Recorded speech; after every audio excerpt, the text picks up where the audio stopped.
ভূমি সংক্রান্ত বিরোধ মানে হচ্ছে সামাজিক একটা অস্বস্তি। ছাত্র জনতা শ্রমিকের যে গণ আন্দোলন, যে গণ অভ্যুত্থান, তাদের একটা দাবি হলো সংস্কার, বৈষম্য নিরসন এবং সংস্কার মাধ্যমে এই বৈষম্যগুলো একটি মেধাভিত্তিক বাংলাদেশ তৈরি করা। তাহলে আমাকে এখানে দুর্নীতির দিকে কঠোর নজর দিতে হবে। বিভিন্ন ধরনের অভিযোগ শোনা যায়, সেগুলোর দিকে আপনাদের নজর দিতে হবে। স্বচ্ছতা, যেটাকে আমরা বলে থাকি, সেক্রেটারি সাহেব দুটো শব্দ খুব লোডেড শব্দ, যেটা অনেক অর্থবহ ব্যবহার করেছেন, যে দুর্নীতি মুক্ত এবং জনবান্ধব হওয়াটাও খুব গুরুত্বপূর্ণ। কারণ তাদের মুখ থেকে আপনি শুনবেন, তাদের কাছ থেকে আপনি তাদের সামাজিক যে অস্বস্তিগুলো বিরাজমান একটা গ্রামে, মফস্বল শহরে, সেগুলো দূর করার মূল দায়িত্ব আপনার উপরে বর্তিত হয়েছে। সেই দিকে আপনাকে লক্ষ্য রাখতে হবে যে পাবলিক রিলেশন, পাবলিকের যে গ্রিভান্সেস, সেগুলো আপনি শুনলে প্রথমে তার মনে একটা স্বস্তি আসবে যে আমি আমার দুঃখের কথাটা বলতে পেরেছি। সময় বেশি যাবে, এটাকে আপনাকে ম্যানেজ করতে হবে যাতে সময়টা বেশি না যায়।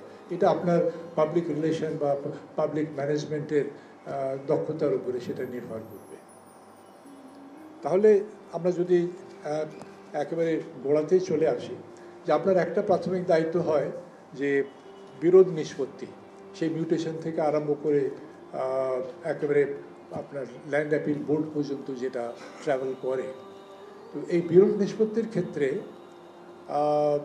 একটা বিকল্প ব্যবস্থা আপনি নিতে পারেন। সরাসরি মামলা না করে দুই পক্ষকে ডেকেই যদি আপনি তাদের মধ্যে আপোষে এটা আলাপ আলোচনা করে আপনার সামনেই তাদের আলাপ আলোচনা হয়, যেটাকে আমরা বলে থাকি যে অল্টারনেটিভ ডিসপিউট রেজলিউশন, যেটা বিশ্বব্যাপী এখন খুব চলমান, যেটার আঙ্গিকেই বা যেটার ধারাবাহিকতায় আমি ইন্টারন্যাশনাল চেম্বার অফ কমার্সের যে ইন্টারন্যাশনাল কোর্ট অফ আর্বিট্রেশন যেটা আছে প্যারিসে, সেইটার 3 বছরের মেম্বার ছিলাম।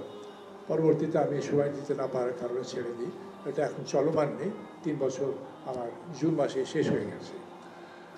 এই একটা বিষয় যেটা আপনারা যদি প্রত্যেকটি ক্ষেত্রে এটা অবলম্বন করেন, তাহলে আমার মনে হয় না, আমি দৃঢ় বিশ্বাস করি যে এই যে বিরোধ যেগুলি গড়াতে একেবারে আপনার ল্যান্ড অ্যাপিল বোর্ড পর্যন্ত আসে, সেগুলির সংখ্যা অনেক কমে যাবে।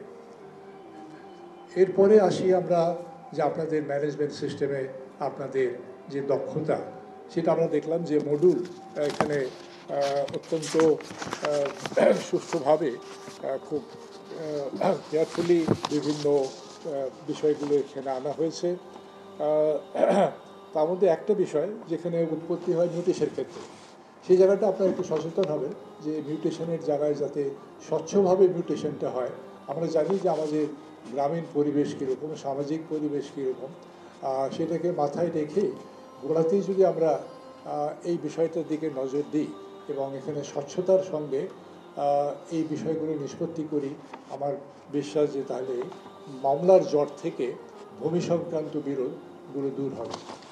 ভূমি সংক্রান্ত বিরোধ ছোটোখাটো একটা ব্যাপার নয়। ভূমি সংক্রান্ত বিরোধ মানে হচ্ছে সামাজিক একটা অস্বস্তি। আপনার যতগুলি দেশে মামলা আছে, সেই নিচের আদালত থেকে আরম্ভ করে আপনার অ্যাপিল ডিভিশন পর্যন্ত, তার একটা বড় অংশ হচ্ছে ল্যান্ড ডিসপিউট। আবার এর পাশাপাশি ফৌজদারি আদালতে যে মামলাগুলো হয়, তার মধ্যে একটা বড় অংশ কিন্তু এই ল্যান্ড ডিসপিউট থেকে আসছে। ধান কাটা নিয়ে মারামারি হয়, ভূমির মালিকানা নিয়ে মারামারি হয়, বিরোধ হয়, আদালত পর্যন্ত গড়ায়। তো তাহলে আপনারা বুঝতে পারছেন যে এসি ল্যান্ডের দায়িত্ব, আমি বলবো যে আপনারা সোশ্যাল ইঞ্জিনিয়ার, শুধু ভূমির ম্যানেজমেন্ট করছেন না, আপনি সামাজিক ইঞ্জিনিয়ারিংও করছেন। সমাজকে একটা স্বস্তির জায়গায় নিয়ে যাওয়ার জন্য আপনার দায়িত্ব অপরিসীম।